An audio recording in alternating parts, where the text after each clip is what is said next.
years.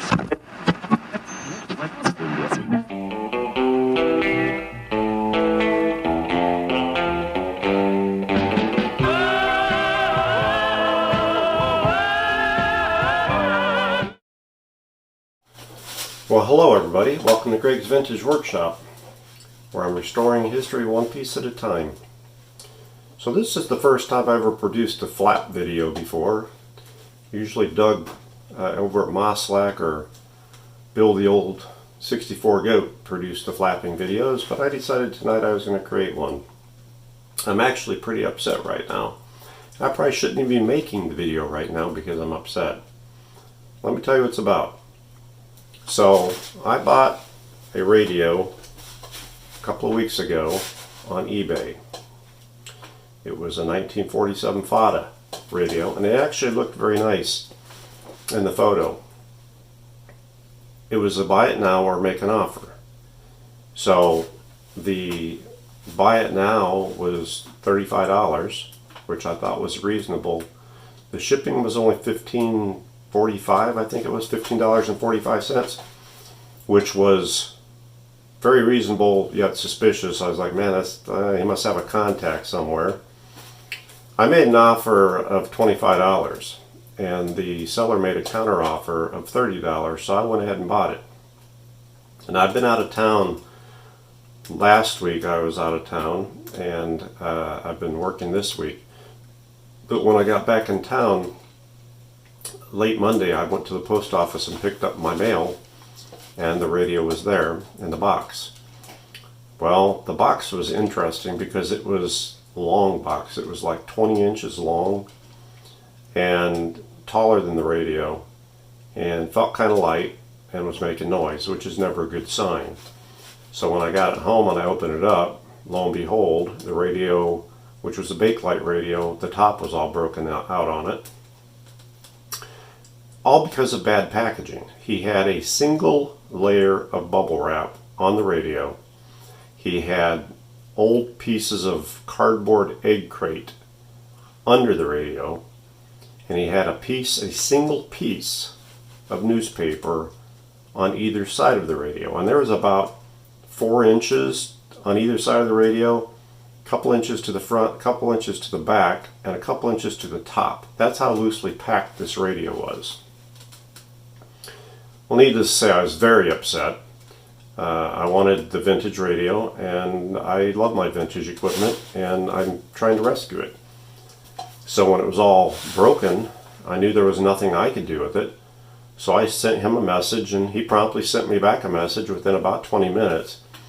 Very nonchalantly just said, okay, we'll send it back. I'll issue you a refund.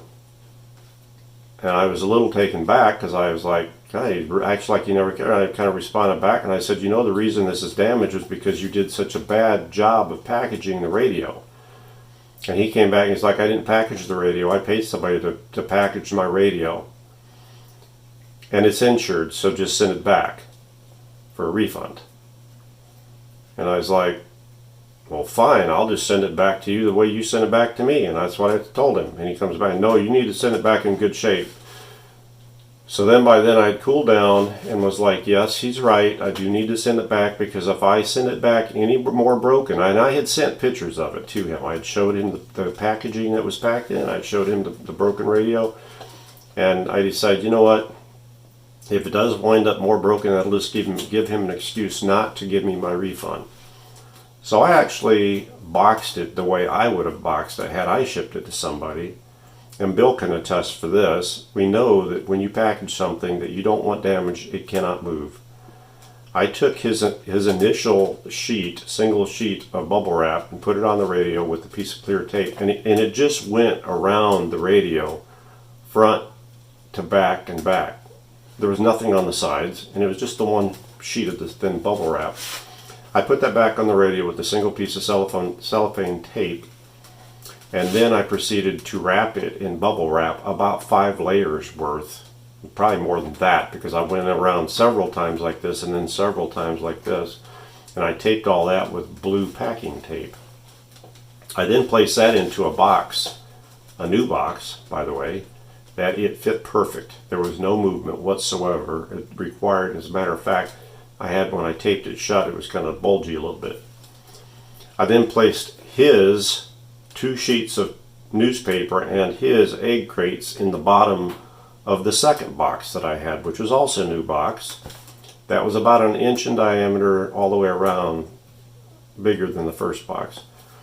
And I set that stuff in the bottom. I set my box in top of that, and then I had these very nice foam corners that I bought recently a electronic fireplace for my living room, and I saved all the packing material, and it had these really nice foam corners and some foam pieces that I packaged the rest of that up. And then I put a note in there. Well, you have to put your packing list in there, so I put that in there, but on the packing list I wrote a note that basically told him, this is how you package a radio. Your piece is on the radio with the clear tape.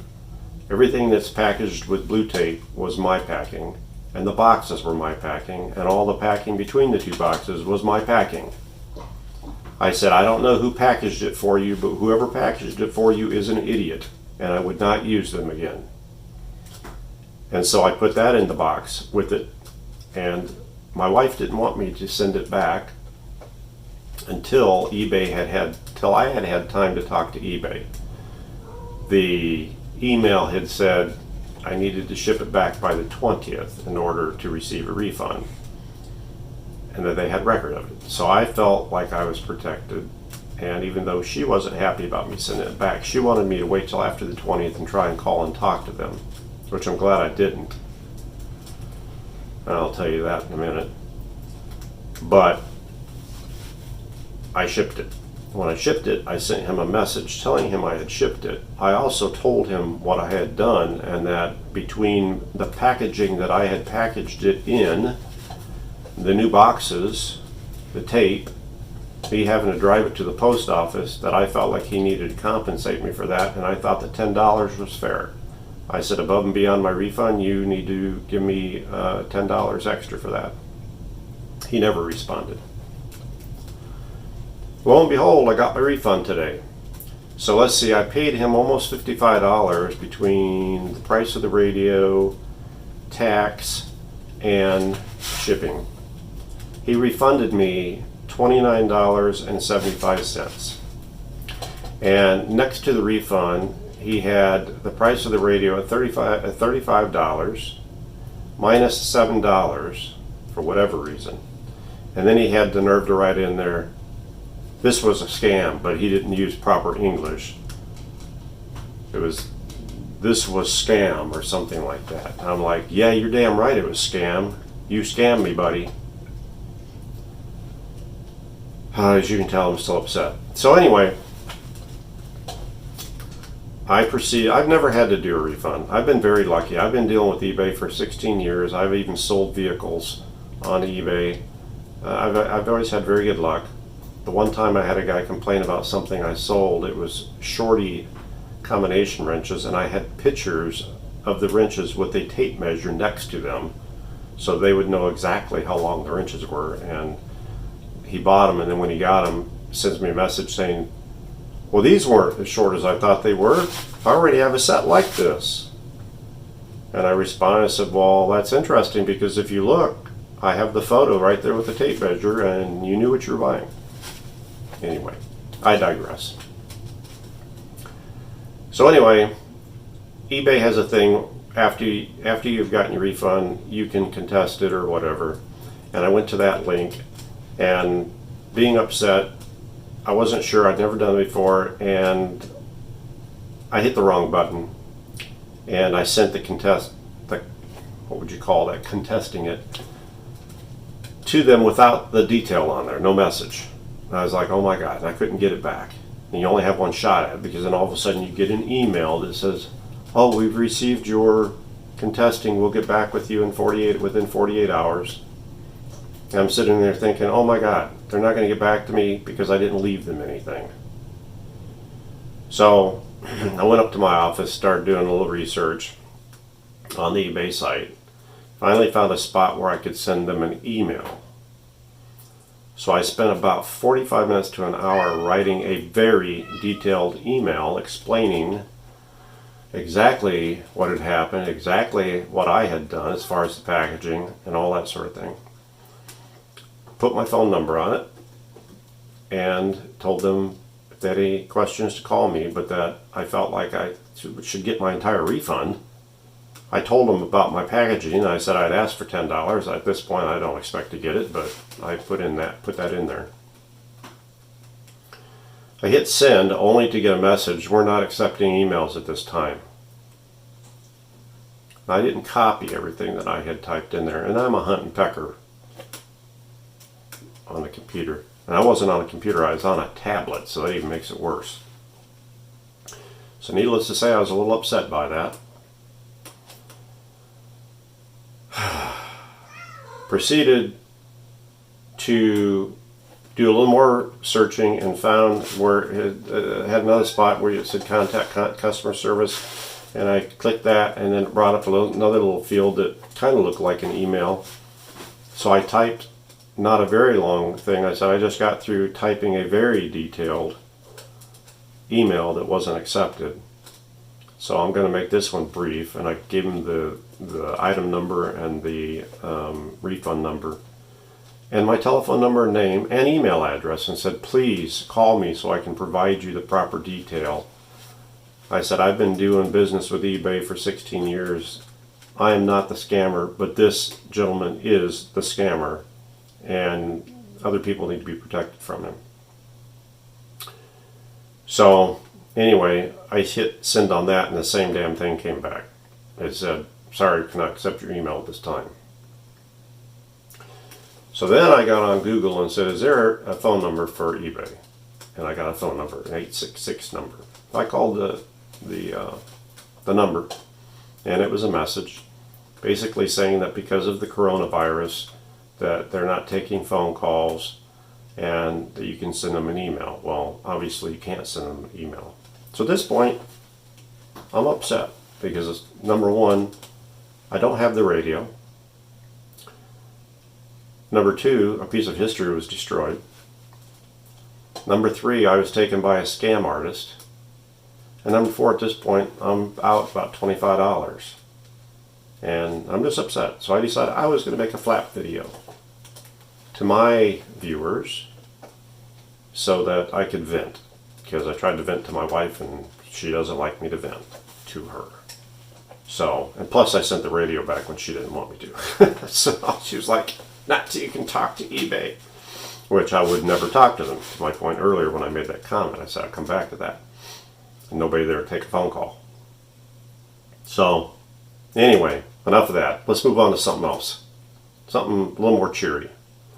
So, I worked on my articulating arm some over the last 2 days. I made another addition to it, which I'll take you off. You're actually on it right now. But I'll take you off and show you my addition here in a little bit. I did that, and I haven't had a chance to get back on the Philco 7070 yet because like I said, I was out of town, and when I got back this week, been busy working and haven't really got down here except to work on the articulating arm. Still trying to get my camera angle situated, and that was kind of the purpose of what I've done that I'll show you here in a little bit. Been working on that. Also, I haven't gotten a video out. That's the other reason I'm making this video, is I haven't gotten my video out in about 2 weeks, and I don't like to go that long. But one of the reasons is because of the articulating arm, I've got another camera or two, and I've been trying to get some better angles and such for you guys.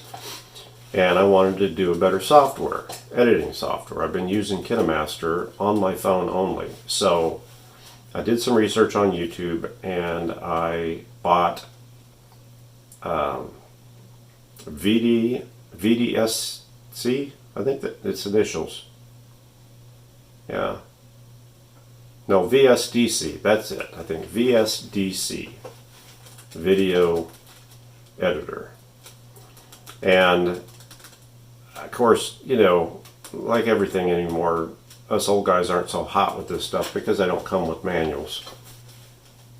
I bought the Pro version for $20. Not that that helped me any at this point, although I just now remembered as I'm talking that there's apparently a PDF that I can print out. But trying to figure it out hasn't been the easiest, and I haven't been having a whole lot of luck. I had spoke with Doug Moslak over Moslak via text message. I think it was yesterday or the day before, and he had asked me on one of my comments.